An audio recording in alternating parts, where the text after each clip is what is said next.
എല്ലാവരും ഇച്ചിരി കൊടുക്കാനല്ലേ?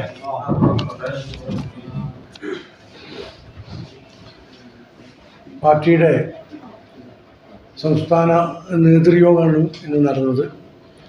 സംസ്ഥാന ഭാരവാഹികൾ, സെക്രട്ടേറിയറ്റ് അംഗങ്ങൾ, സെക്രട്ടറിയിലേക്കുള്ള പ്രത്യേക ക്ഷണിതാക്കൾ, ജില്ലാ പ്രസിഡന്റ്, ജനറൽ സെക്രട്ടറിമാർ, പോഷക സംഘടനയുടെ സംസ്ഥാന പ്രസിഡന്റുമാർ, MLA മാർ, ഇവരാണ് ഇന്നത്തെ യോഗത്തിലെ ക്ഷണിതാക്കൾ. നേരത്തെ കഴിഞ്ഞ 30-ാം തീയതി നിശ്ചയിച്ച യോഗമായിരുന്നു. വയനാട് ദുരന്തവുമായി ബന്ധപ്പെട്ട് പാർട്ടിയുടെ എല്ലാ പരിപാടികളും മാറ്റിവെച്ചപ്പോൾ മാറ്റിവെച്ചതാണ് ഇന്ന് നടന്നത്. സ്വാഭാവികമായും ഇന്നത്തെ പ്രധാന അജണ്ട വയനാട് ദുരിതാശ്വാസ പ്രവർത്തനവും പുനരധിവാസവും തന്നെയായിരുന്നു. നമുക്കറിയാം, ദുരന്തമുണ്ടായ അതേ സമയത്ത് മുസ്ലിം ലീഗിൻ്റെയും പോഷക സംഘടനകളുടെയും സർവ സന്നാഹങ്ങളും അവിടെ റെഡിയായിരുന്നു. എല്ലാ തരത്തിലും ഈ നിമിഷം വരെ മുസ്ലിം ലീഗിൻ്റെ സന്നദ്ധ ഭടന്മാർ വൈറ്റ് കാർഡിൻ്റെ പേരിലായിരുന്നാലും ഞങ്ങളുടെ CH സെൻ്ററുകളുടെയും ശാബ്ദ സെൻ്ററുകളുടെയും ഒക്കെ വാഹനങ്ങളും ഫ്രീസറുകളും അതുപോലെ ആവശ്യമായ മുഴുവൻ സഹായങ്ങളും മുസ്ലിം ലീഗും പോഷക സംഘടനകളും ചെയ്തുകൊണ്ടിരിക്കുകയാണ്. മറ്റുള്ളവരും ധാരാളമുണ്ട്. ഭക്ഷണ വിതരണം അടക്കം എല്ലാ സൗകര്യങ്ങളും ചെയ്തുകൊണ്ട് മറ്റെല്ലാ പരിപാടികളും മാറ്റിവെച്ചുകൊണ്ട് സംഘടനയുടെ മുഴുവൻ ശ്രദ്ധയും ഞങ്ങൾ വയനാട്ടിലേക്ക് മാറ്റിവെച്ചു. ബഹുമാനപ്പെട്ട നേതാക്കന്മാർ തങ്ങളും കുഞ്ഞാലിക്കുട്ടി സാഹിബും ഞങ്ങളുടെ ദേശീയ അധ്യക്ഷൻ ഖാദർ മൊയ്തീൻ സാഹിബ് XMP അടക്കമുള്ള ആളുകൾ അവിടെ നിരവധി തവണ സന്ദർശനം നടത്തി. ആ ദുരന്തത്തിൻ്റെ ഭീകര രൂപം പൂർണ്ണമായി മനസ്സിലാക്കാൻ ഈ സന്ദർശനം കൊണ്ട് അവർക്കൊക്കെ സാധിച്ചു. അതിൻ്റെ ഫലമായി അവിടുത്തെ ദൈനംദിന പ്രവർത്തനങ്ങൾ ഭംഗിയായി നടന്നു പോകുന്നുണ്ട്. ഭക്ഷണ സാമഗ്രികൾ ക്യാമ്പുകളിൽ നിർബാധം ലഭിക്കുന്നുണ്ട്, വസ്ത്രങ്ങൾ ഉണ്ടാകുന്നുണ്ട്, മറ്റ് സൗകര്യങ്ങളൊക്കെയുണ്ട്. നമ്മുടെ മുമ്പിലുള്ള പ്രധാന പ്രശ്നം ഇനി അവരുടെ പുനരധിവാസം. എല്ലാവർക്കും അറിയുന്ന പോലെ 500-ലധികം വീടുകളാണ്, 3 വാർഡുകളാണ് പൂർണ്ണമായും ഇല്ലാതായത്. അവരെ ഹതാശയരായ ഈ ആളുകളെ പുനരധിവസിപ്പിക്കേണ്ടതുണ്ട്.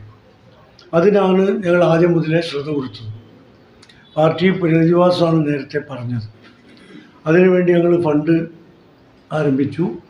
സാധാരണഗതിയിൽ ഞങ്ങൾ ചെയ്യുന്ന പോലെ തന്നെ സുതാര്യമായും ത്വരിതഗതിയിലുമായി നടക്കണമെന്ന് കരുതിയിട്ടാണ് ഓൺലൈനായി ഞങ്ങൾ ഫണ്ട് ആപ്പ് മുഖേന സ്വീകരിക്കാൻ തീരുമാനിച്ചത്. നല്ല പ്രതികരണമാണ് സമൂഹത്തിൻ്റെ എല്ലാ കോണുകളിൽ നിന്നും ഞങ്ങൾ ലഭിച്ചുകൊണ്ടിരിക്കുന്നത്. മുസ്ലിം ലീഗുകാരോ അല്ലെങ്കിൽ പ്രത്യേക പ്രദേശത്തുകാരോ പ്രത്യേക സമുദായക്കാരോ അല്ല, എല്ലാ മേഖലയിലുള്ള സാമൂഹിക സാംസ്കാരിക നേതാക്കൾ, സിനിമാ നടന്മാർ, ഉന്നതരായ മത മേലധ്യക്ഷന്മാർ, ഇവരുടെയൊക്കെ സഹകരണവും പിന്തുണയും ഇതിൽ നമുക്ക് ലഭിക്കുന്നുണ്ട്.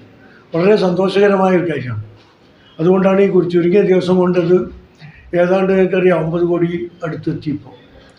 അപ്പോൾ ഇത് ഞങ്ങൾക്ക് വലിയ ആവേശം നൽകുന്നുണ്ട്.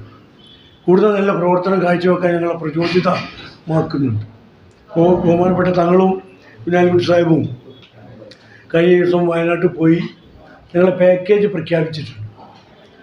ആ പാക്കേജ് ഈ സർവ്വതും നഷ്ടപ്പെട്ട മനുഷ്യർക്ക് ആവശ്യമുള്ളതൊക്കെ കൊടുക്കുക എന്നതാണ് ഞങ്ങളുടെ പാക്കേജ്. സമഗ്രമായ റീഹാബിലിറ്റേഷനാണ് ഞങ്ങൾ ഉദ്ദേശിക്കുന്നത്. അതിൽ ഭവന നിർമ്മാണമുണ്ട്. അതുപോലെ തന്നെ വളരെയേറെ ക്യാമ്പുകളിലേക്ക് പോയാൽ കഴിയും. ഒരുപാട് കുട്ടികൾ വിദ്യാഭ്യാസം നിർത്തി അവിടെ വന്ന് കിടക്കുകയാണ്. അപ്പോൾ ആ കുട്ടികളുടെ തുടർ വിദ്യാഭ്യാസം ഉറപ്പുവരുത്തേണ്ടതുണ്ട്. അതുപോലെ അവരുടെ മാനസികമായ ശാരീരികമായ പരിക്കുകൾക്കപ്പുറത്ത് മാനസികമായ ആഘാതം ധാരാളം ഏറ്റിട്ടുണ്ട്. കുട്ടികളൊക്കെ പറയുന്നത് രാത്രി ഉറങ്ങാൻ കഴിയുന്നില്ല എന്നാണ് ക്യാമ്പിലുള്ളത്. കാരണം ഉറക്കം വരുമ്പോൾ അവരുടെ കണ്ണിൽ സ്വന്തം ബന്ധുക്കളും അയൽവാസികളും വേണ്ടപ്പെട്ടവരൊക്കെ മരണത്തിൽ ഒഴുകിപ്പോകുന്ന കാഴ്ചയാണ് അവർ കണ്ടത്.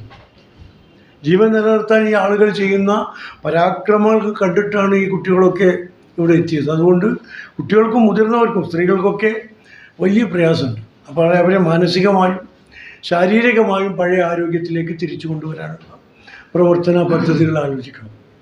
അതുപോലെ തന്നെ അവിടെ സർവ്വവും നഷ്ടപ്പെട്ടു. ഉപജീവനമാർഗം വേണം. നന്നായി ജീവിച്ച ആളുകളാണ്, പട്ടിണി പാവങ്ങളൊന്നും ആയിരുന്നില്ല അവിടെ ഉള്ളിൽ. എല്ലാവരും ഒരു മിഡിൽ ക്ലാസ് സൊസൈറ്റി ആയിരുന്നു. 60 സെൻറ്റ് ഭൂമി വരെ ഉണ്ടായിരുന്നു. 2-3 നിലകളുള്ള വീടുള്ളവരുണ്ട്. ഇപ്പോഴും പൊളിയാത്ത വീട് ഉണ്ടക്കൈ പ്രദേശത്തൊക്കെ നിങ്ങൾ പോയി നോക്കിയാൽ കാണാം. അല്ലെങ്കിൽ നിങ്ങളുടെ ചാനലിലൂടെ നമ്മളൊക്കെ കാണുന്നതല്ലേ. നല്ല വീടുകളാണ് ഇപ്പോഴും ബാക്കിയായി നിൽക്കുന്നത്. അപ്പോൾ അവർക്ക് അതിനനുസൃതമായ തൊഴിൽ ഉപജീവന മാർഗം കണ്ടെത്തണം. ഇപ്പോൾ ഗൾഫിൽ നിന്നൊക്കെ പോകുന്ന ആളുകളുണ്ട്. ഞങ്ങളിന്ന് KMCCയുടെ പ്രതിനിധികൾ യോഗത്തിലുണ്ടായിരുന്നു. ഗൾഫിൽ നിന്നും കുട്ടികളെ പാസ്പോർട്ട് അടക്കം പോകുന്നത്. അപ്പോൾ തൊഴിൽ രഹിതരായ ആളുകൾക്ക് ഉപജീവന മാർഗം അതും കണ്ടെത്തണമെന്ന് മുസ്ലിം ലീഗ് നേരത്തെ തീരുമാനിച്ചാണ് തങ്ങളുടെ പ്രഖ്യാപനത്തിൽ പറഞ്ഞത്. അപ്പോൾ ഇത്തരം കാര്യങ്ങളൊക്കെ ഉൾക്കൊള്ളുന്ന ഭവന നിർമ്മാണം അടക്കം ഉൾക്കൊള്ളുന്ന സമഗ്രമായ പാക്കേജാണ് മുസ്ലിം ലീഗ് പ്രഖ്യാപിച്ചത്. അതിൽ മിനിമം ഒരു 100 വീടെങ്കിലും മുസ്ലിം ലീഗിന് കൊടുക്കേണ്ടി വരും എന്നുള്ള ചിന്തയിലാണ് പാർട്ടിയുള്ളത്. അതിനുവേണ്ടിയാണ് ഞങ്ങൾ ഇത്തരം കാര്യങ്ങൾക്കൊക്കെ വേണ്ടിയാണ് ഫണ്ട് ആരംഭിച്ചത്. നല്ല പ്രതികരണം ഉണ്ടാകുന്നു, സന്തോഷമുണ്ട്. ഈ 15-ാം തീയതി വരെ ധനസമാഹരണമുണ്ട്. അത് കഴിഞ്ഞിട്ട് ഇപ്പോൾ ഗവൺമെൻറ്റും അതുപോലെ മറ്റ് പല സന്നദ്ധ സംഘടനകളും പാക്കേജുകളും സൗകര്യങ്ങളും ഒക്കെ പ്രഖ്യാപിച്ചിട്ടുണ്ട്.